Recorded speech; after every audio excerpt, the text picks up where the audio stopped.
Haraka ya takfir haijaanza juzi wala jana, tofauti na baadhi ya watu wanapofungamanisha haraka ya takfiri ya kwamba imeanzishwa na masalafi na mawahabi. La, huu ni uchache katika kutafiti, lakini ukitafiti zaidi utapata kwamba haraka hii ya takfir ilianza toka karne ya kwanza, al-asr al-awwal, na wa mwanzo kabisa ambao kwamba walioanzisha haraka hii ya takfir ni Banu Umayya, na haraka hii ilikuja kwa sura mbili, kwa sura ya dini na sura ya kisiasa.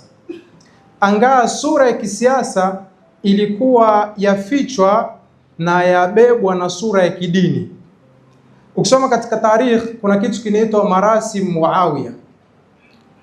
Katika zile marasim Muawiya ambazo kwamba Sheikh Hassan bin Farhan al-Maliki, allama kabiri mwanachuoni wa Kisuni huyu mkubwa wa Saudia, ameandika kitabu kabisa marasim Muawiya, ambazo kwamba ni matamko na maamrisho maalum ambao kwamba aliamrisha Muawiya, ambao kwamba ilikuwa takriban 10, lakini sura yake ni sura ya kidini, ya kwamba hao watu ambao kwamba waliofungamana Ali bin Abi Talib wasikubaliwe shahada yao, wasifanyiwe kadha kadha na mambo mingi ambao kwamba baada yake ilituletea natija ambazo kwamba ni mbovu, ambazo kwamba mpaka leo tuumia kwazo. Kwa hivyo haraka ya takfiri ilianza katika wakati kama huo, kisha ikaja wakati wa Ahmad bin Hanbal na wanafunzi wake, tutakubaliana kina Barbahari, kisha baada yake wakaja kuhuisha, kwa sababu Ahmad bin Hanbal na wanafunzi wake ni katika watu wa mwanzo walioanzisha haraka ya takfiri. Ikhwani, Ahmad bin Hanbal alipoikhtalfiana na mwenzake al-allama al-kabir al-Shafi'i Hussein al-Karabisi, mwanafunzi wa Imam Shafi, na Ahmad bin Hanbal ala fikra na mwanafunzi wa Imam Shafi katika masala ya khalq al-Quran, alimkufrisha. Tuko vizuri sana. Kwa hivyo haraka ya takfiri ilikuja ikashika khatamu katika wakati wa Ahmad bin Hanbal.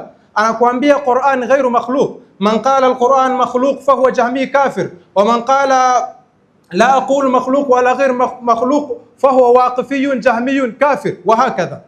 Hakuna msimamo mwingine isipokuwa ni kwangu peke yangu. Ikaja katika asri ya Ibn Taymiyyah na wanafunzi wake kina Ibn Qayyim al-Jawziyya na mfano wake.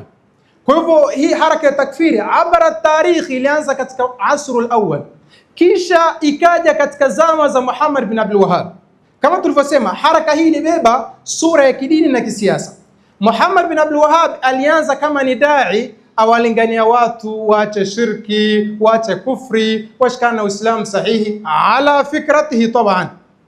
Kisha wakashirikiana na Ibn Saud ala fikra. Wewe ikiwa walingania watu waache shirki na nini, kuna haja gani ya kuua watu wakati Mwenyezi Mungu mwenyewe mwenye dini yake na mwenye wanadamu wake anasema la ikraha fi din? Kushika dini kwenyewe hakuna kulazimishwa. Wewe hakuna mtu aliyotulazimisha mimi au wewe kuwa Muislamu, ni ikhtiyari yako dhati kutoka katika nafsi yako. Ama katika dini la ikraha fi din, wewe nani alokupa ruhusa ama alokupa wewe idhni ya kuwalazimisha watu lazima washike madhhabi yako, ikiwa dini yenyewe hajalazimishwa? Nani alokupa ruhusa hiyo? Kwa hivyo waliingia katika sura ya kidini, lakini lengo lao lilikuwa nini? Ni siasa. Mwisho wa siku ndio wakavamia Hijaz, Maka na Madina, wakaipora, wakaivika jina ambalo kwamba halijawahi kujulikana katika tarikhi, ambalo kwamba ni al-Mamlakatul Arabia as-Saudia. Ilianza katika sura ya dini, lakini ikadhihiri sura ya uhalisia. Na ndivyo vile vile ilivyokuwa katika wakati wa Muawiya.